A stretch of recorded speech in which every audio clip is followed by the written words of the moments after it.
হবে না। আমরা যে কটা উদ্বোধন অনুষ্ঠান এই কাঠুনিয়া কারিবাড়ির সামনে এই অবস্থায় উদ্বোধন আমরা ভাবতেই পারি না। জন্ম থেকে কোনো কালে এই জিনিস দেখি, কিন্তু করোনা নামক মহামারী যে অশুভ শক্তি নিয়ে মানুষকে বিনাশ করার জন্য এগিয়ে এসছে সারা বিশ্বের মানুষকে, তার বিরুদ্ধে আমাদের লড়াই করতে হচ্ছে। তার মধ্যে দিয়েও দুর্গা পূজা আমাদের বাংলার সব থেকে বড় উৎসব এবং ছোট থেকে বড় সকলেই অবিরাম হয়ে থাকে। সারা বছর এই দুর্গা পূজার আনন্দ কিভাবে উপভোগ করবে সেই চিন্তা নিয়ে। তার মধ্যেও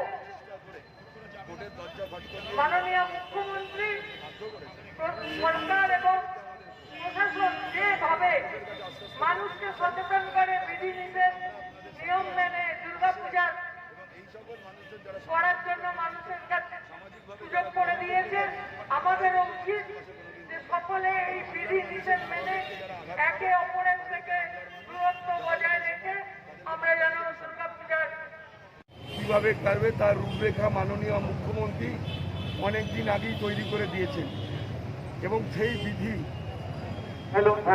যারা স্বেচ্ছাসেবক আছেন তাদেরকে বলবো যে যে চেয়ার আর যে সোফা তুলে দেওয়া হয়েছিল দয়া করে সেগুলো নামিয়ে দিন। মানতে প্রস্তুত, আমরা মানতে তৈরি। যারা স্বেচ্ছাসেবক আছে তাদেরকে বলবো সোফা চেয়ার গুলো দয়া করে যে জায়গায় ছিল আগে সেখানে নামিয়ে দিন। যে কোনো বিধি সেই সমস্ত ব্যাপারটাই আমরা মেনে চলছি যারা বারোয়ারি পুজোর সঙ্গে যুক্ত আছি এবং বারোয়ারি পুজোতে আমরা যারা রাজনৈতিকভাবে সামাজিকভাবে উদ্বোধন অনুষ্ঠানে যাচ্ছি এবং সারা পুজোতে পাড়ায় পাড়ায় মহল্লায় মহল্লায় মানুষদের সুবিধা অসুবিধার কথা আমাদেরই শুনতে হবে, আমাদেরই কি দেখতে হবে এবং আমরা তার জন্য প্রস্তুত।